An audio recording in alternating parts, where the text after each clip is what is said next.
What's going on YouTube? Many people thought minivans were dying out for good in favor of crossovers, but over the last year, the segment has been completely re-energized with new offerings from all the major players.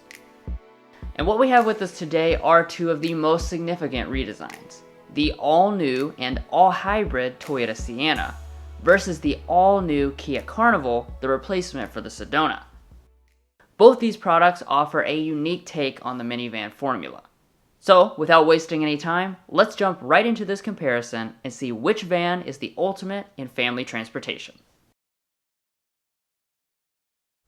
So like always, the first thing to cover is the pricing and equipment to get things established. For this test, we chose models on the upper end of the lineups, in the sweet spot of equipment and pricing. Starting with the Kia, as always, you get a lot of bang for the buck. This is the SX trim level with a couple small options, and with the destination charge factored in, comes to a total of $42,970. Now moving to the Sienna, it's going to be quite a bit more expensive due to the fact that it is throwing in a standard hybrid powertrain and has all-wheel drive. That being said, however, means that for the same price as the Kia, you will have to spring for a lower trim, in this case the XLE. After the tiny options and the destination charge, it rings in at about $300 more than the Kia. So with these two nicely aligned by price, let's get started with the exteriors. So right from the very beginning, you'll see that both these two are trying hard to disguise their minivan looks. The Kia went for a squared off look to make it appear more SUV-like, while the Toyota went for a sleek and sporty look to continue its swagger wagon design legacy. Both have large grilles that dominate their front designs, as well as full LED headlights. All the other lighting elements are also LED, except for the Carnival's turn signals. Checking out the sides, both vans are significantly longer than even their three-row SUV counterparts. But as far as the wheels, you'll notice a significant difference. The Carnivals are 19-inch gloss black alloys, while the Sienna only has 17-inch silver alloys. Going to the back, again they look very different from each other, with the Kia having a much boxier appearance. Neither have LED taillights or exposed exhaust outlets. However, I do appreciate the hidden door track on the Sienna, and the hidden rear wiper on the Carnival. Now moving to some of the other features, both models have heated mirrors with blind spot indicators, but only the Kia's power fold. And in addition to those blind spot monitoring systems, both Kia and Toyota give you their entire suites of safety systems. That means they have automatic emergency braking, lane keeping assist, adaptive cruise control, and auto high beam headlights. Warranties, however, are quite dissimilar. Toyota offers the industry standard 3 and 5 year warranties, but the Kia includes 5-year 60,000 mile basic and 10-year 100,000 mile powertrain warranties. Fighting back though, Toyota throws in 2 years of complimentary maintenance, which Kia does not offer. Alright, that's it for the exteriors, but we're just getting started, so let's head inside the cabins before we take them out for a spin.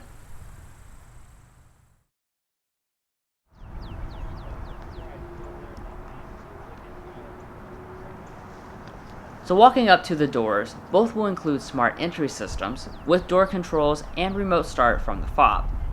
Just keep in mind that the Toyota's remote start system is linked to your Intune remote subscription and will be disabled after the trial period ends. Opening up the doors, the Sienna includes sensors behind the door handle. Now glancing inside the cabins, the differences are just as stark as with the exteriors. Both have heated, leatherette seats with 12 ways of power adjustment, but that's where the similarities stop, since the Carnival includes memory seating and seat ventilation.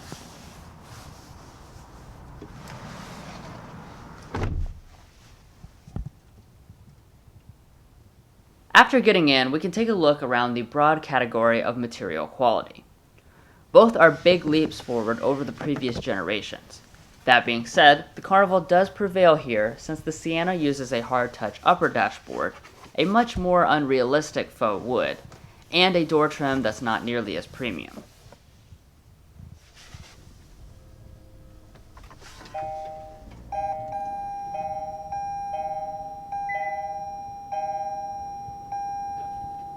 Starting them up, you'll see two gauge clusters that are actually pretty similar besides for the orientations of the 4.2-inch displays and the hybrid power meter on the Sienna.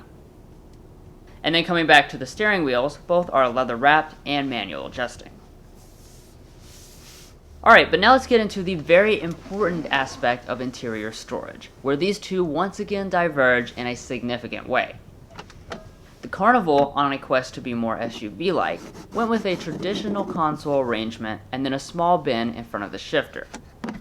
That is behind pretty much all the competition, and is especially no match for the Sienna, which has an absolutely massive center console, massive storage shelf across the entire front, and then an absolutely cavernous center pass-through. And it does it all with two extra cup holders as well. But only the Kia has a wireless phone charger at this price. Moving on to the shifters, both have traditional ones. And once in reverse, the Carnival has a 360-degree camera system, while the Toyota has a regular one that is lacking trajectory. Both have electronic parking brakes with brake hold functions. Beyond that, let's move to the climate controls. The Carnival has a 3-zone automatic setup, while the Sienna actually has the uncommon feature of a 4-zone climate system.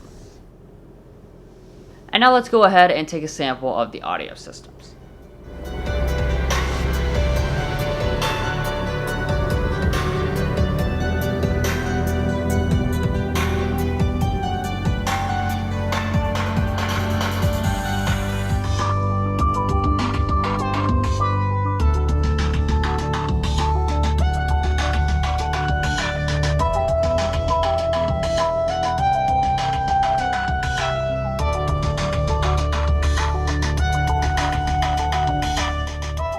Overall, sound quality of both is fine, and I'd say they are pretty much equal.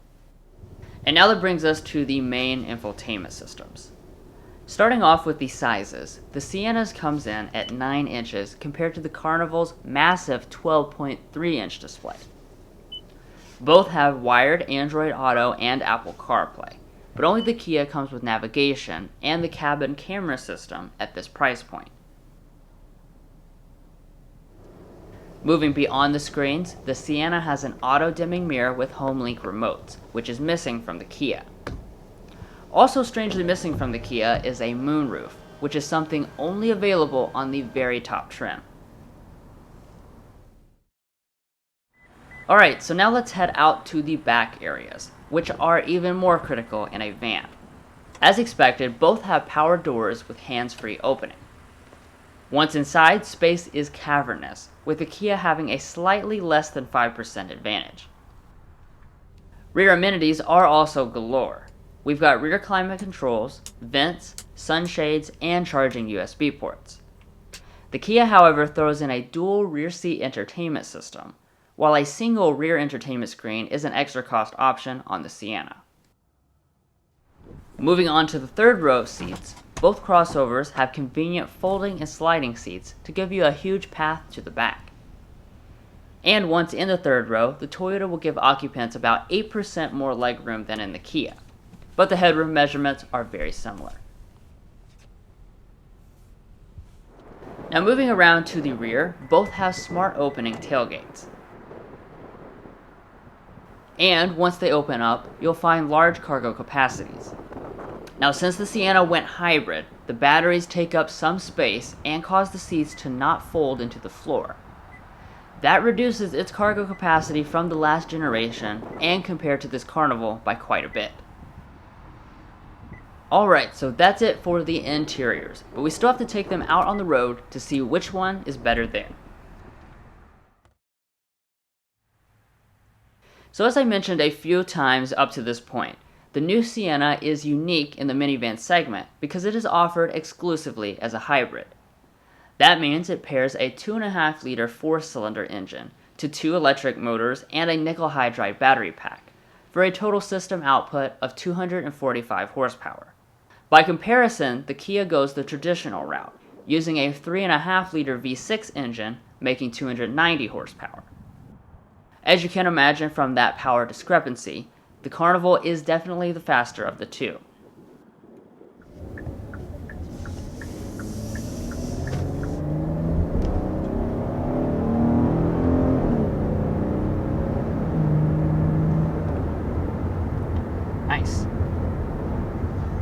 So, just like with the LX Carnival, this has got the same 3.5-liter V6 engine, making 290 horsepower, 262 pound-feet of torque, which Kia points out is class-leading standard power for this segment. I can definitely tell that this is really a stout engine.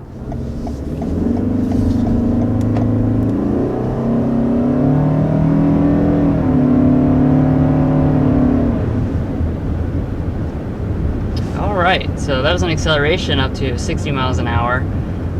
We are going downhill, but power feels pretty good in the Sienna. I think one of the things I notice right from the start is just the kind of the torquey feel of having the electric motor kind of launch you off. That really feels nice. Another big difference in the powertrains is the fact that the Carnival uses an 8-speed automatic compared to an eCVT in the Sienna, which gives it the more natural feel.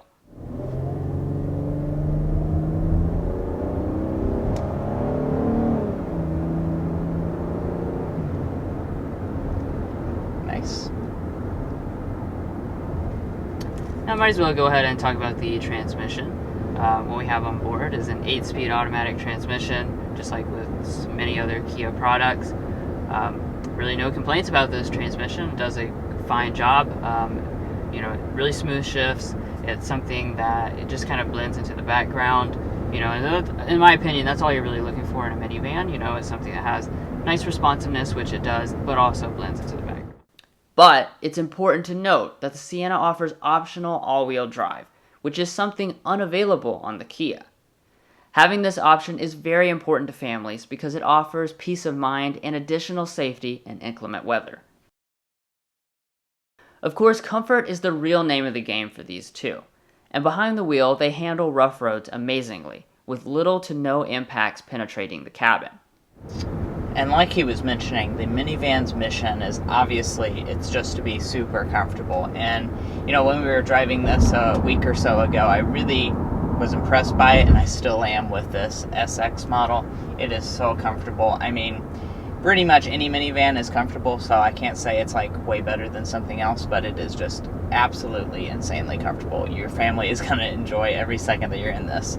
So we drive this road with all the Toyotas that we test out, and I have to say, going over that bridge there, the ride quality, really phenomenal. I mean, absolutely couldn't feel a thing going over that kind of rough part of the road there with like a pothole and the bridge abutment. Really great work here. And speaking of penetrating the cabin, both offer very quiet interiors. The Sienna has the edge, however, since it is completely silent below 20 miles per hour, and also quieter than many luxury vehicles at 55 miles per hour. And once we get up to speed here, I will get a sound level reading so you can know how quiet it's going to be for you and all of your family when your kids are in the back trying to take a nap or whatnot. We'll see how quiet it is. I brought it up to 55.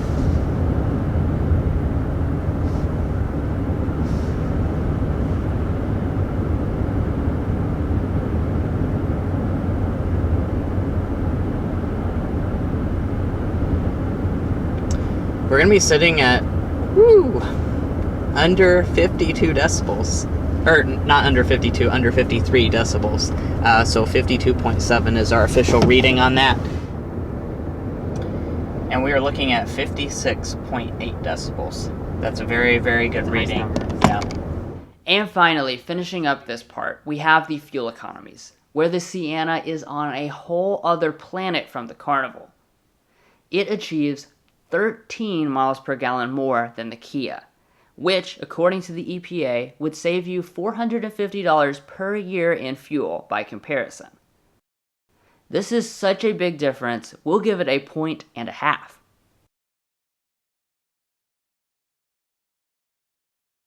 So there you have it. These two new vans are completely different from each other, but both ultimately have a long list of strengths that make them fantastic choices for family duty. Let us know which one you choose in the comments below, and thanks for watching this very close comparison. We'd love for you to subscribe to the channel and turn on the notification bell to keep seeing more comparison videos and our signature full review videos as soon as they post. Take care and stay safe out there.